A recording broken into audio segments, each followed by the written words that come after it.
Hey, it's Jim, and this is level 3 of the CFA program, the topic on portfolio management and wealth planning, and the learning module on investment manager selection.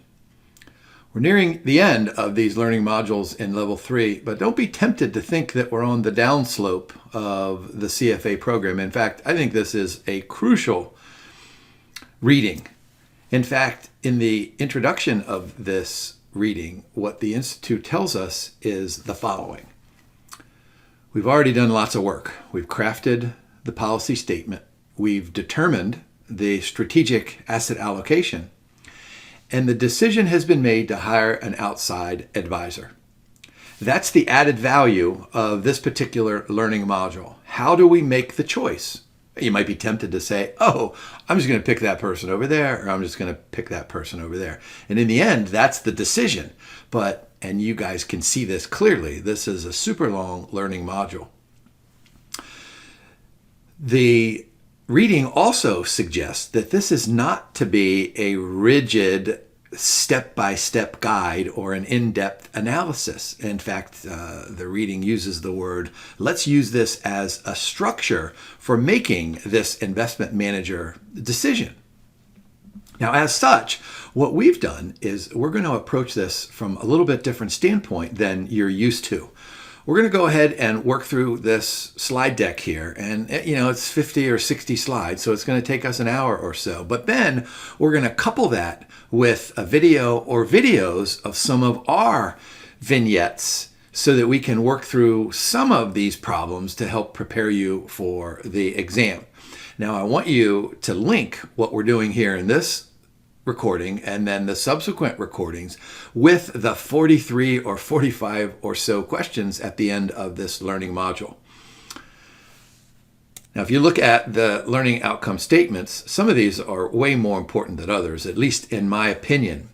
If you look at the learning module, there is a complete section on type 1 and type 2 errors, which we did all the way back in level 1. But I think these are really, really cool kinds of applications of our statistics and hypothesis testing to this investment manager selection process. There are lots of good questions inside of the learning module, and there's a handful at the end. We'll talk about returns-based and holdings-based style analysis, which makes perfect sense inside of this learning module. And then look at that fourth one there. We just did this in a previous recording. So there's a little bit of overlap in this final learning module that we'll talk about here today. And then one with some performance-based fees.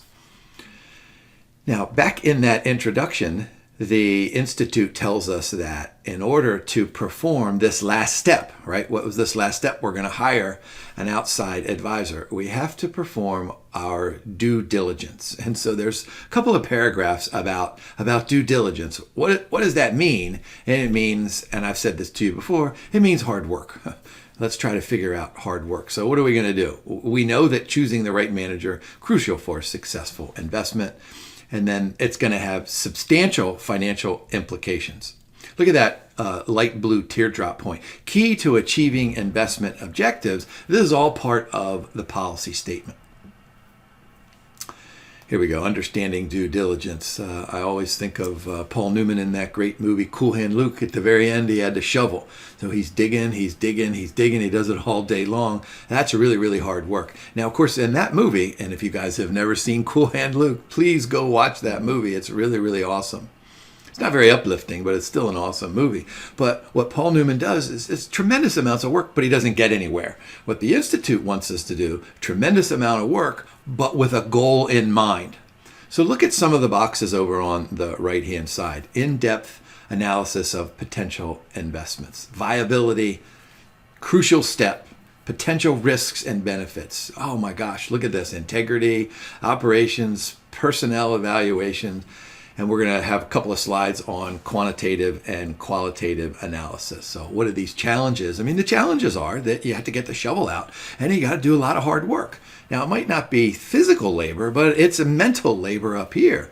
And we have to overcome the challenges of, not knowing what everybody else knows. So that's summarized in this term of information asymmetry. Paul Newman was digging away and digging away. Boy, it's timely, resource consuming, it's expensive. We might not get to the end that we want, right? And so we need some kind of an expert. And the Institute says very regularly that they don't really require us to be experts in every field out there. I mean, think about all of the topics that we've covered in Level 1, Level 2, and Level 3. But the Institute wants us to say, look, if we're not an expert here, let's find somebody who is. And that's all part of the process. Look at the blue and green box. This is what I was saying just a moment ago. This is not a rigid checklist. But the goal then is to identify the best manager. So Paul Newman was digging, he didn't have a goal. We're digging, and we have a goal to find the best manager out there. In fact, the reading has the term best, I think, in italics or quotes or something. The best outside advisor for our client to implement all these investment decisions. All right, so let's talk about this components of a manager selection process. The first section in this learning module is a discussion on the universe. And so you might think that the universe is every portfolio manager that's ever had assets under management is a potential selection as the manager here. Well, I guess that would be the population, and that would probably be a good starting point, but it's way, way too complex and time and cost consuming. So we need to define the universe. How do we define that universe? Well, we identify those potential managers who are suitable for addressing all of the issues that are contained in the policy statement. We're going to go ahead and talk about style. Of course, style could mean lots and lots of different things. However, in the kind of historical tradition definition of style, you can think in terms of value or growth. And then you can add another layer on there, active or passive. Some of our clients might just say something like, hey, whatever the S&P 500 comes up with, that's what we want to do. So, that's an easy decision, right? Selecting a passive manager, and it's way easier than active managers, but still we need to figure out all those really, really cool things that we did back in Level 1 about passive investing. Do we want to have full replication of the index? Do we want to have partial? What kind of sampling do we want to do? So still, it's lots of hard work, but not nearly as hard as evaluating an active manager. Yeah, this is important here. Difference between quantitative analysis, which we've done lots and lots of, and qualitative analysis, which we've also done lots and lots of. And so I don't want you to be tempted to focus on quantitative analysis because the qualitative component is just as important. Remember now that when you take this exam, just like Level 1 and Level 2, you're probably not going to need your calculator for 100% of the questions. In fact, I don't even know what the number is. Maybe 1/4 of the questions you'll need some calculations, but you need to understand quantitative and qualitative. So, of course, what are some important components of quantitative analysis? What we want to do is we want to take a look at each manager and take a look at what kind of returns have they generated. So the Institute calls that a performance track record. We need to say something like, okay, here's this performance track record using some kind of a metric. Oh, I don't know. Holding period return, internal rate of return, geometric return. Whatever you want to use, that's perfectly fine. But then make sure you couple that with some measure of dispersion, maybe standard deviation, maybe systematic risk beta, maybe whatever it is that you want to come up with that we've learned here in the program. That's the green box, assessing historical returns and their distributions, not only across time, but across different kinds of economic conditions. So that's down there in the blue box, evaluating a manager's performance in rising and falling markets. And then the drawdown. We talked about this in one of those previous recordings. Remember I gave you the example.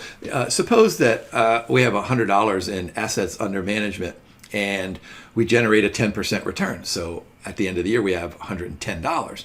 And then during that second year or that second time period, we lose 10%. Well, 10% of 110, that's $11. So we're back down to $99. And you can do the same math if you fall 10% and then you rise 10%, you still find yourself at $99. So this capture ratio, do you get the sense here? This capture ratio is really important in our quantitative analysis of a manager, because we don't want to select a manager who's going to gain 10% in an up market and then lose 10% in a down market, because then they'll be at $99. Similarly, if we hire a manager who loses 10% in a down market, we don't want that individual to get 10% because we'll still be back at that $99. No. We want to find a manager that increases by 10%, and then in a down market only falls by 5% or 6% or 7%. And of course, the opposite is true. So that capture ratio, and then you add the drawdown measures, that kind of gives us a sense of how the manager performs in different kinds of markets. So you get the sense there. Those quantitative analyses tools are really going to help identify those that have potential to be superior managers and those who have potential to be inferior managers. We want to, of course, put those in the bucket where we're not going to select them. Qualitative analysis, on the other hand, considers all different sorts of other kinds of things. Addresses the likelihood of consistent future returns, relevant risks of the investment process, and here we go. 4 P's. We've got philosophy, we've got process, we have people, and we have the portfolio. What does this mean? We're going to take a step back. We're going to put our financial calculators away, and we're going to say something like, all right, let's go ahead and try to interview these potential managers and say something like, hey, you know what? If inflation is this number and GDP changes by this number, and we have this particular individual as president of the United States, and exchange rates look like this, and oil prices look like this, what are you going to do? What's your philosophy? You know, my father was notorious for pretty much ruining first dates in our household growing up. Whenever we would bring someone home, my father would look at them and say, tell us about yourself. And that was just really no fun for anybody involved, although my dad had a lot of fun in asking those kinds of questions. But that's essentially what we're doing here with the philosophy. And then we're going to learn about the philosophy and that embedded process under which the manager makes his or her decisions. Yeah, expertise and experience, of course, that's important. And then portfolio construction, we can do all that kind of stuff here. What else? Risk assessment, yes. Robustness of the performance, sustainability. I mean, this is a crucial word in pollution and climate change and all that kind of good stuff. But I've been using this word sustainability for 100 years because I would teach my students, I would say something like, look, this is what the goal of the business is, maximize shareholder wealth. What do the bondholders and the shareholders say to the executives? They say, look, you can have our capital, you can go invest in positive net present value projects, but by golly, you better invest in projects that are going to have sustainable operating cash flows. And so that's true here. Of course, we want to hire an investment manager who is going to be able to outperform, right? Using robust models, but can sustain that performance in up and down markets. And we talk at length about, the business cycle and the importance of understanding the business cycle. We did that back in level 1 early on. Yeah, operational due diligence. So there's this concept of operational risk, which we know is the risk of people and processes, how these individuals and how the process makes decisions, timely reporting, back office quality, safeguarding the assets. So that's a whole issue about privacy. And remember back in our code of ethics and our professional standards, right? Maintaining that privacy, keeping good records. So this qualitative risk assessment links back to what we did at the very beginning of level 1. And of course, the Institute, they want us to know about the code and the professional standards in each level. Suitability of proposed investment vehicles, expected return distributions, monitoring. I say this regularly. The Institute, they want us to monitor, they want us to review, they want us to evaluate. I mean, this is super big. How about assessing the financial stability and culture of the manager's firm, right? So this, idea of culture, which can mean lots and lots of different things, but essentially it says something like, hey, you know what? You've got a bunch of individuals working in this firm. How do they think? What's important to them? Do they go to baseball games? Do they go to the art museum? What kind of family life do they have? Do they love their parents? Do they love their children, if they have children? Do they volunteer? What is their attitude toward risk? What is the culture? So you bring in all of these things. And so this qualitative analysis is going to help us identify, those kinds of people. I wonder if you guys remember, I learned this, when I was a young professional, and this is a silly example, but at some point during the 1992 presidential election in the United States, somebody came up with the idea of who would you rather sit down and have a beer with, George Bush or Bill Clinton? And, I get that idea about the culture of the firm. Not that we all have to drink beer, but it could be a tea or a glass of wine. Who would you rather sit down? That's the nature of this culture. And so the Institute is likely, if they ask a question on the exam, to ask you about what does culture mean. I think if you think about sitting down and having a conversation with somebody, that's probably important. All right, here's that LOS I was telling you about earlier about type 1 and type 2 errors. We have a couple of slides on this. Remember, let me just recall briefly about type 1 and type 2. Remember, we drew a normal distribution and we picked an alpha, like 5%. Remember, we did like a 95% confidence intervals, and we did all sorts of stuff in hypothesis testing. But what we can do is that even at the 95% level, we can make a mistake. We can say something like, oh my gosh, we rejected that null hypothesis, and oh my, how could we possibly have done that? When in retrospect, it was kind of clear that 95% was not really the right alpha to pick, or however we decided that. So here in identifying managers to select, we can make these same kind of errors. So make sure you have this as a definition. So type 1 error, hiring or retaining, that's important. A manager who stinks, right? Type 2 error, not hiring or firing a manager who doesn't stink, who outperforms. So think of this as subsequent underperformance and overperformance, type 1 and then type 2. We have those gray boxes down there, rejecting the null, not rejecting the null. That links us back to what we did in level 1. So here we go. Retaining weak managers, type 2, failing to retain strong managers. So what are the costs? Yeah, the costs arise with large differences in the sample size and the mean, and those wider dispersion of returns then add to the possibility, increasing the possibility of those type 1 and type 2 errors. Those 2 bullet points under the green box, they specifically link back to what we did in level 1. Of course, the bottom asks the question, if we have efficient markets? So remember what Eugene Fama taught us about efficient markets, and our focus was that asset prices reflect all relevant and available information. We can extend that efficient markets hypothesis by saying something like, well, you know what? Weak managers are going to identify themselves over time, and they will then find something else to do so that after some time period, we'll only have superior managers from which to choose. The problem, of course, of this efficient markets idea that those weak managers are going to self-identify and move away is this concept of reversion to the mean that we learned about back extensively in level 2. What does that mean reverting market tell us? That if returns are negative for a while, then they're going to revert to their mean, whatever that mean is. So underperformers then outperform, and overperformers then underperform.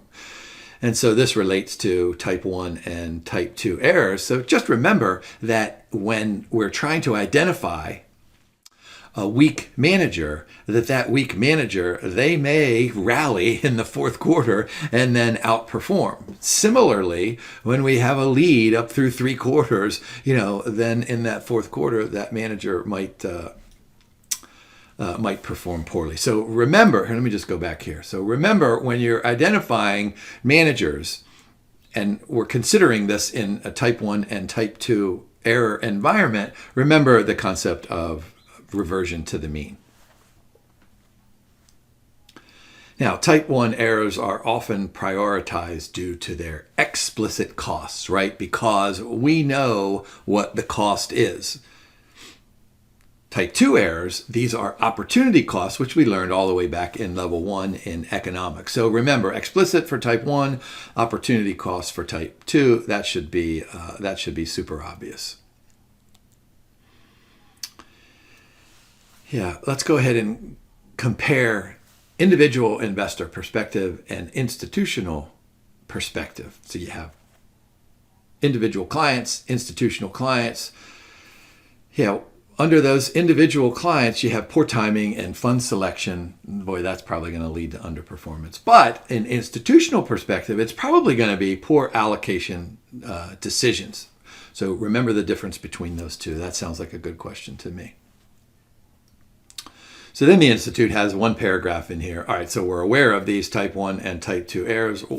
How are we going to handle them? How do we manage? Remember, the Institute also always wants us to identify and then quantify and then manage. So understand and mitigate those error costs and tailor those strategies to market conditions. So this links us back to what we were talking about with, let me go back here quickly. Can I do that? That was way back there. It was way back there, but I wanted to link it here to both the capture ratio and the drawdown, which is the magnitude of losses over some kind of a time period. Not sure I needed to go all the way back there to do that, but I wanted to show you that slide again because I think that's a really cool slide. All right, on to the next LOS, return-based and holding-based style analysis. So what was I saying earlier? Style is typically value versus growth, but it could be almost any kind of style that you want out there. You can do this in one of 2 ways, returns-based or holdings-based. So let's go ahead and start with returns-based.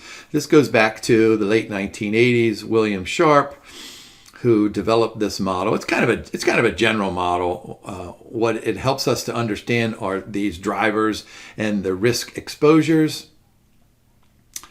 It's some quantitative method analysis. So what we're doing is estimating a portfolio's sensitivities. So we're just basically going to ask the question that we have a benchmark portfolio over here. Maybe it's the S&P 500 index.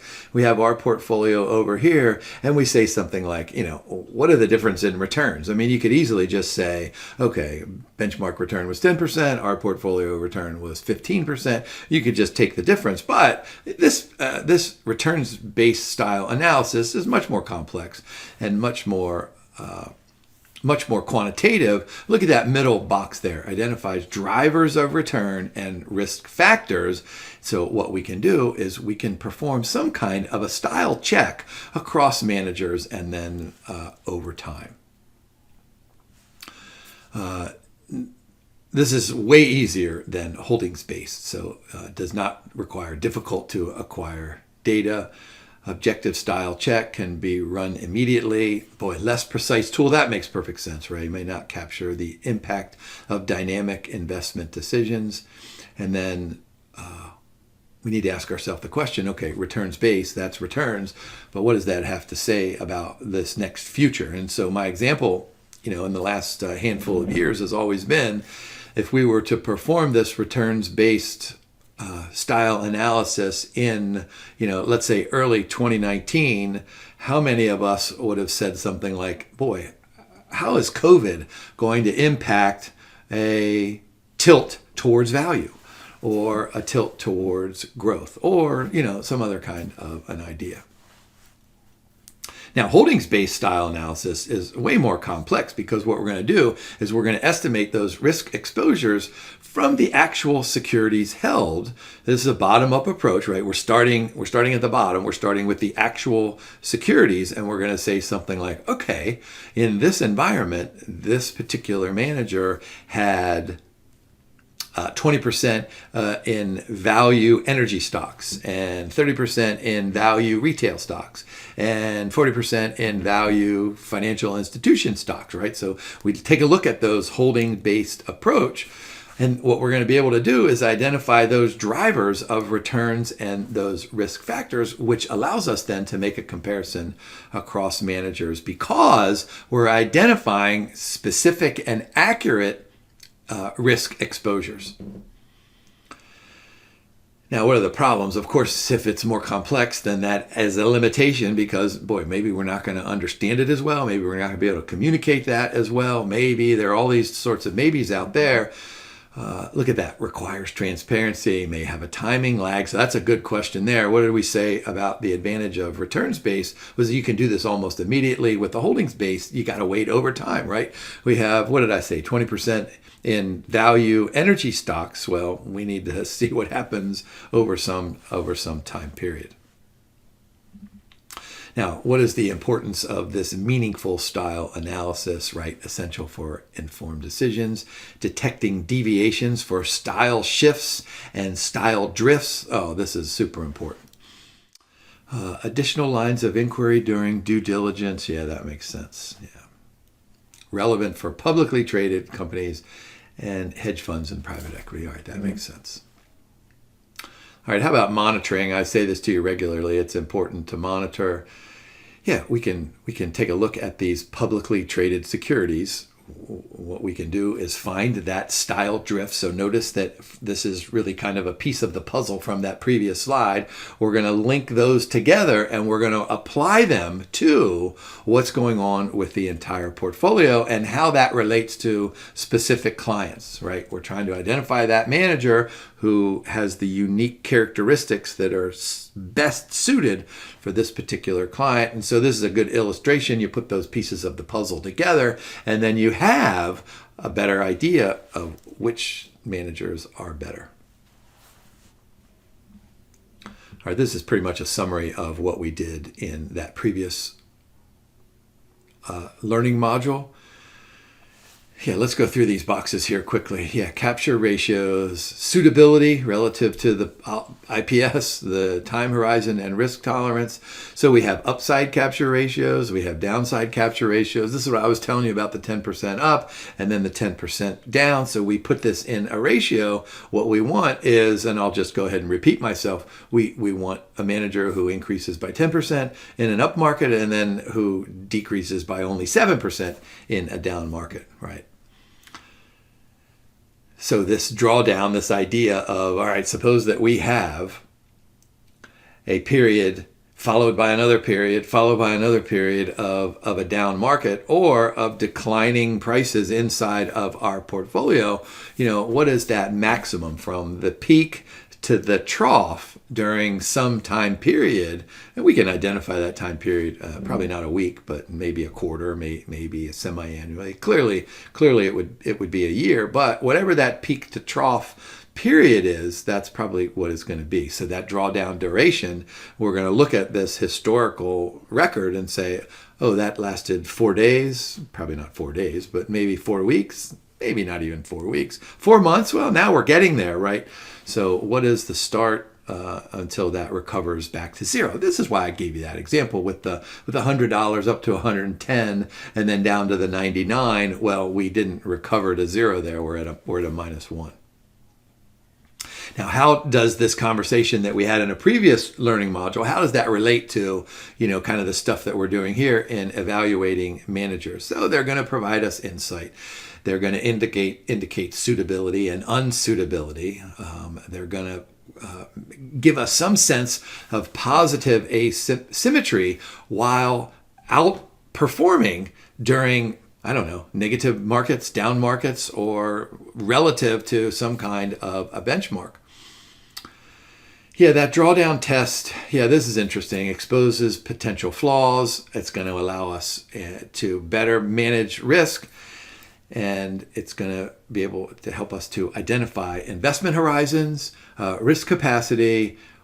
Of course, we're worried about these deviations. So these absolute risk measures coupled with relative risk measures, they're going to give us a sense of which managers are superior and which ones are going to be better suited for our clients. What we can do is we can compare active share, which is the difference in allocations between our portfolio and the benchmark portfolio, and tracking risk, which of course is some kind of measure of standard deviation.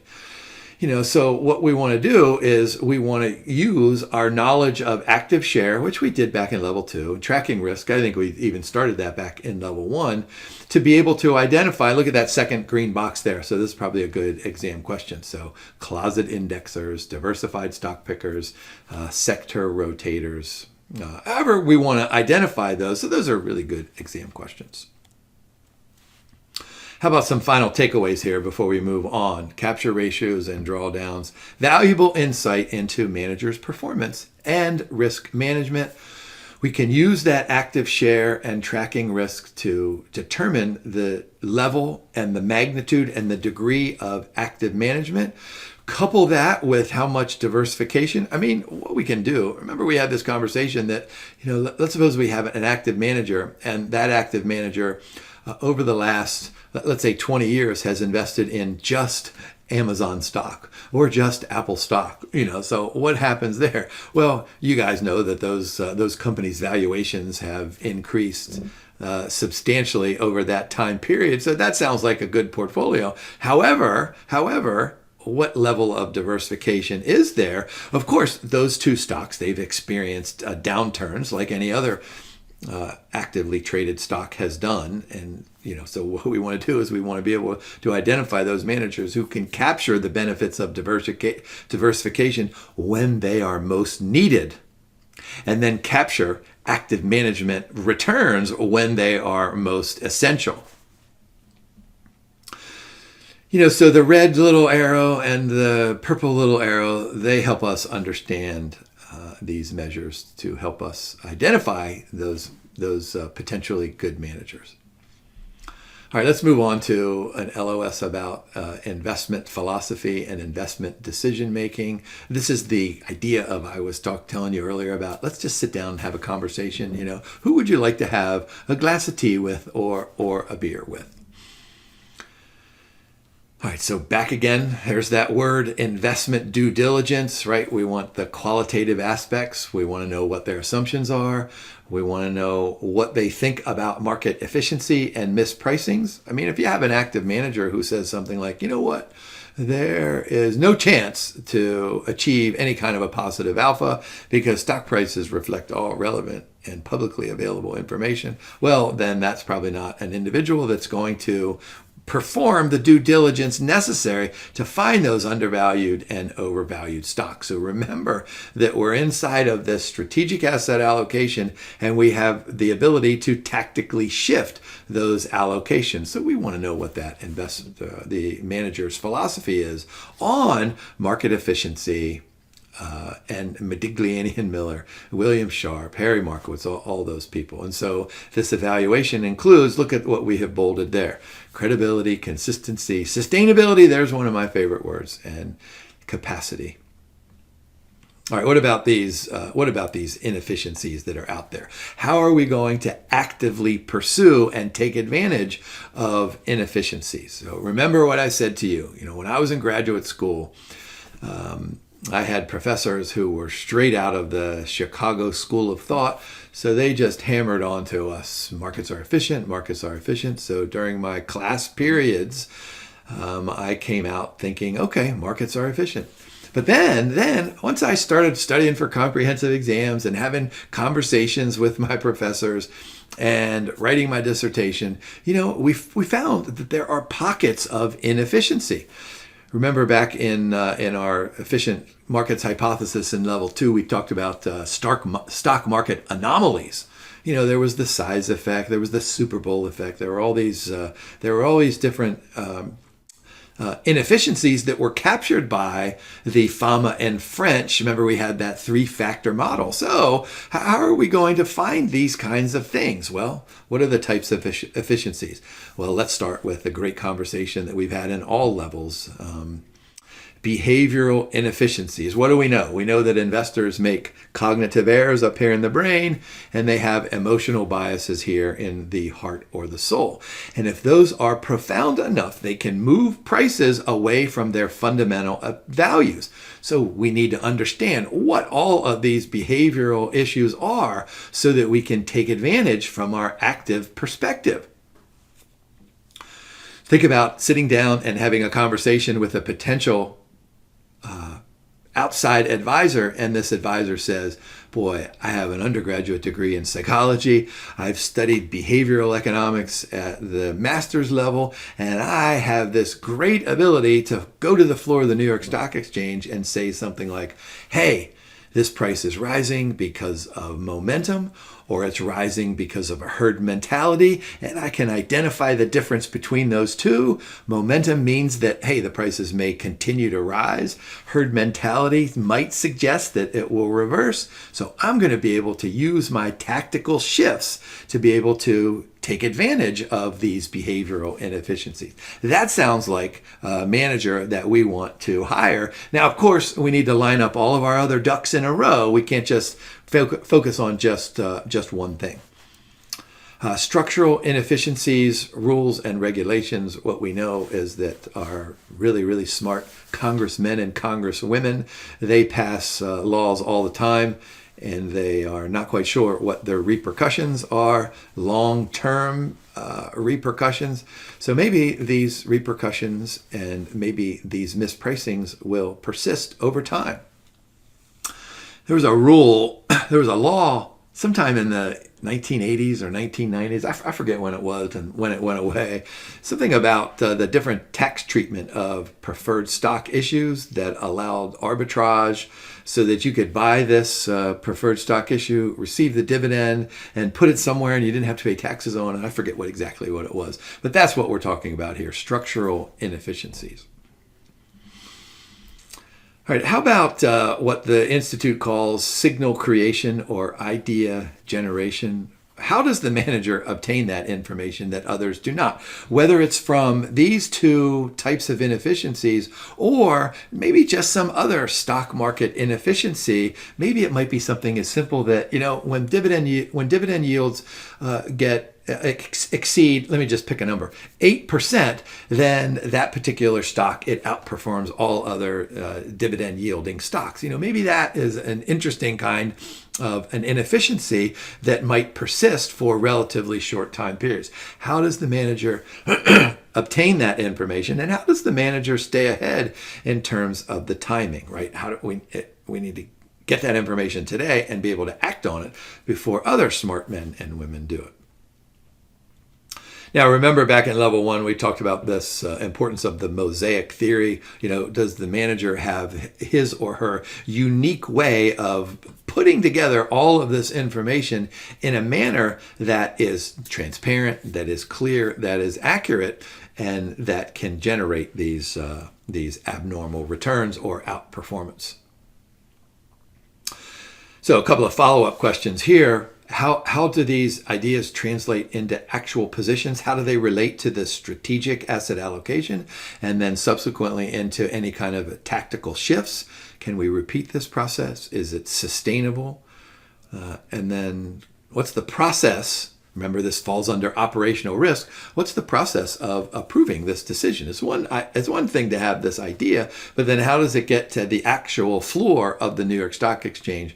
Who approves the investment position? And then what is that process? We need to have a system of controls inside of that process so that we don't just make a mistake and show up on the floor of the New York Stock Exchange, and instead of buying 100 shares of Procter & Gamble, we buy 1 million shares of Procter & Gamble.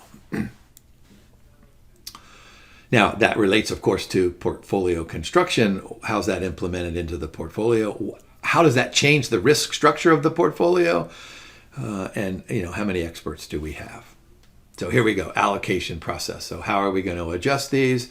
Are they based on the manager's conviction, or is it, let me just go back here quickly. Is it based on this signal creation, and is it based on uniqueness and timeliness and interpretability? What are those portfolio characteristics, and how do they change over time? And then, of course, there are all different sorts of ways to adjust those allocations. Do we have different kinds of rules in there? We might say something like, hey, you know what? If the stock falls by 50%, we don't want in it anymore. But then you have representativeness. You have the aversion to signal to the market that you're a loser. We have all of those behavioral issues there. So understanding behavioral finance will help us in number 4 there, not just stop losses, but any other kind of order out there. All right, so think about this interview with a potential manager. What kind of securities are going to be in the portfolio? What kind of experience do you have with derivatives? What about hedging? How are long and short positions expressed and allocated? These are simple and obvious questions here.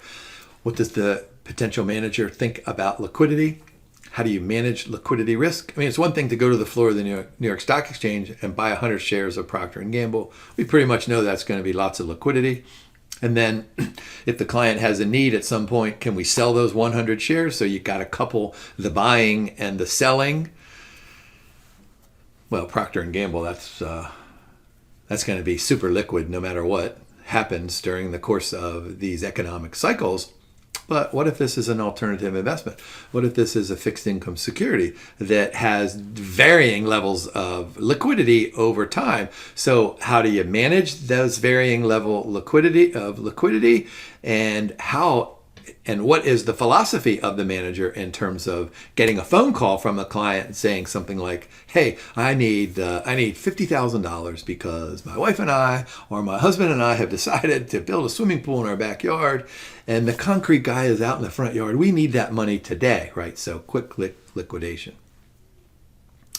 And then, of course, the manager has to have his or her pulse on the market regarding, what are the average number of shares traded daily in this particular stock, and this particular fixed income security, and this particular alternative investment.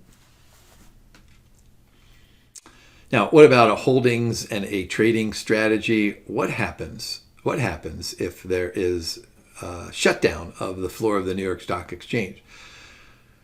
I mean, you could think of, some extreme cases where we have massive increases in inflation, or super long and surprising moves from the Fed, or something as dramatic as September 11th. What happens when there is a circuit breaker? What happens when there is a stop in trading?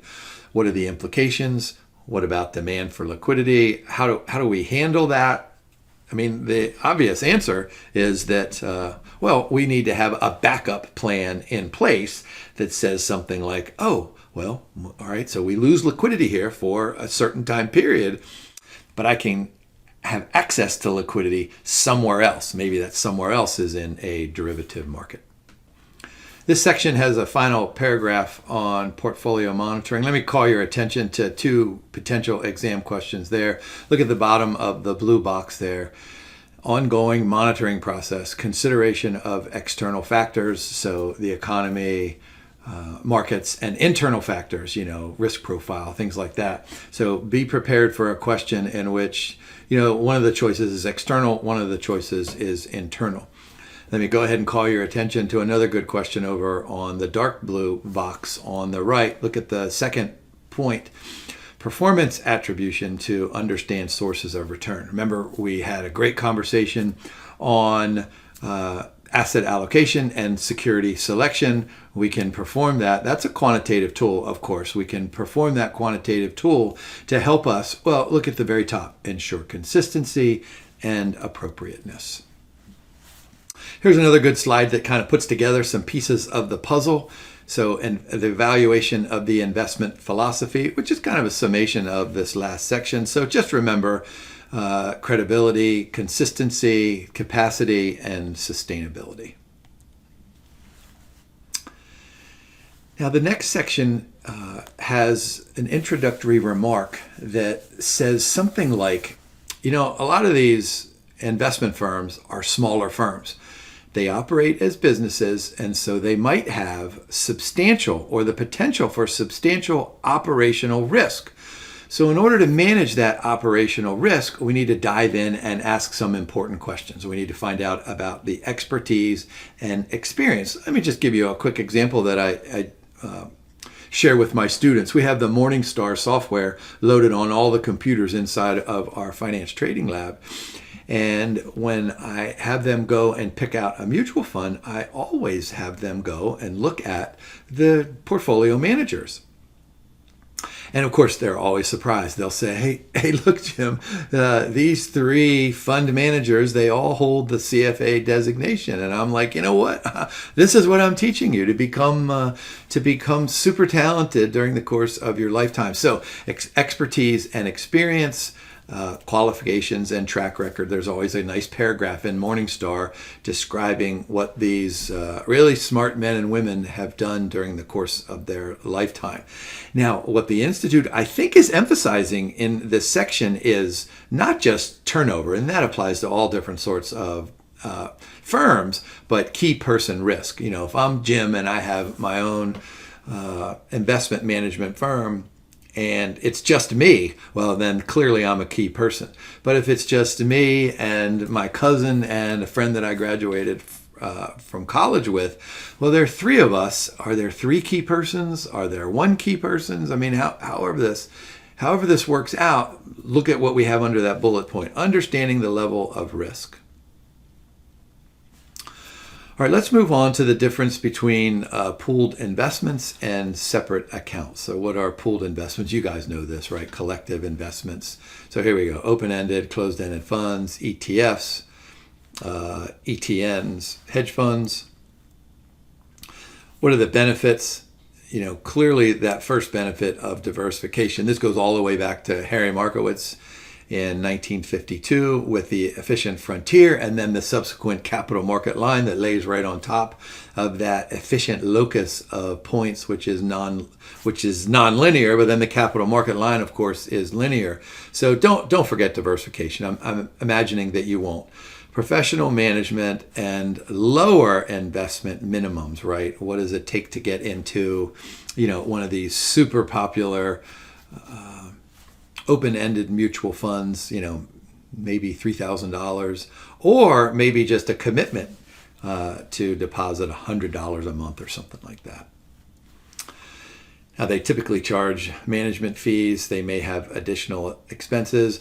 So when I go to Morningstar with my students in class, we always go to those expenses. We look at the expense ratio. We look and see if there's a load. I tell my students all the time, hey, you know what? Loads, the academic research suggests that those are probably not worth it. So look at that last block point there. These impact overall returns. So we make certain that when you're evaluating a manager that you use net returns. Now, separately managed accounts, these are exactly what the name suggests, held in a segregated account, managed according to a specific investment mandate, which of course will be outlined inside of the policy statement.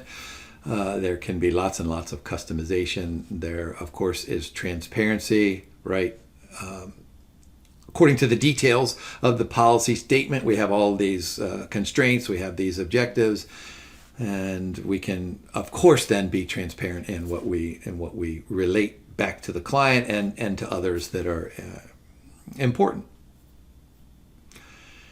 Yeah, the pooled vehicles, those are probably less expensive. So managing these SMAs more expensive. Yeah, account setup, administration, trading costs, not to mention smaller firms. They've got to have all these expenses spread out over a smaller number of probably assets under management and client base. They might have higher minimums. They can limit access. Now, major provisions of these SMAs. Yeah, ownership of the underlying securities, tailored portfolio. This is what I was talking about earlier. We haven't mentioned taxes at all in this recording, but of course we want to make certain that we minimize the tax liability. Real-time access. Advantages, yeah, legal protection, tailor the portfolio. Yeah, that makes sense. Disadvantages, maybe higher transaction costs due to operational complexity. That's that operational risk that I was telling you about. Potential deviation from the benchmark. Of course, we're going to use some kind of measure of standard deviation. We'll call it tracking risk. Risk of investor micromanagement. Yeah, this is always fun to read about. When a client says, you know what, I'm way smarter than everybody, let me go ahead and micromanage. All right. Pooled investment vehicles, liquidity options, single portfolios. So what are the advantages? You know, this is what I was saying earlier about liquidity. We can go here, or we can go in the derivative markets, or we can go somewhere else. Probably lower operational costs because of economies of scale. I just recorded a level 1 video just yesterday about economies of scale and diseconomies of scale. So I know that I taught you that back in level 1. Disadvantages, limited control, lack of customization. But then, of course, you know, when we're here, let me just go back here quickly. When we're using one of these pooled investment vehicles, we're probably not going to use them in isolation. So it's our job to identify individual pooled investment vehicles that work in tandem, that work in unison to achieve the objectives of the investor. So that lack of customization, think about that as, of course, that applies to each of the individual pooled funds, but as a portfolio of pooled funds, we should be able to meet those investor objectives. Potential for illiquidity, we talked about that. A limited ability to adjust the portfolio, right? Reporting delays. All right, how about these last LOSs about fees? It's one thing to just be able to go to Morningstar, look at a mutual fund and say, oh yeah, here are all the fees. But if we have these smaller firms, we need to worry about assets under management. We need to worry about fee structure, if it is symmetrical or not. And then what are the bonuses and what do those bonuses look like? So you can have some variation. You can have a bonus structure that says something like, all right, you know what? Here's the benchmark return, 10%. Here's the return objective from the client, 10%. If I generate a 15% rate of return, then I get this much. If I generate 20%, I get this much. If I generate 100%, then I get this much. There's that full upside potential. But most of these are probably limited, that says something like, you know what, if you outperform the benchmark by 5%, I'll let you have this amount. But then if you outperform it by 10%, I'll have you this amount, and maybe just a little bit more and a little bit more. So limited exposure there. And this probably can be applied to both upside and downside. Now, hedge funds are notorious, or they're well known, famous for high watermarks and clawbacks. We talked at length about that before. You probably don't need me to remind you of those things. Yeah, so what are we trying to do here? We're trying to have an incentive, right? We want to incentivize the advisor, the portfolio manager, to generate lots and lots of return given a certain level of risk, right? So strong performance net of fees. We need to link mean returns, let's say geometric returns, with the standard deviation, so that we look at that. Let's just suppose it's a normal distribution. We can cover the operating costs, those fixed costs, those variable costs, and any bonuses that are applied to the manager or to anybody else in the firm.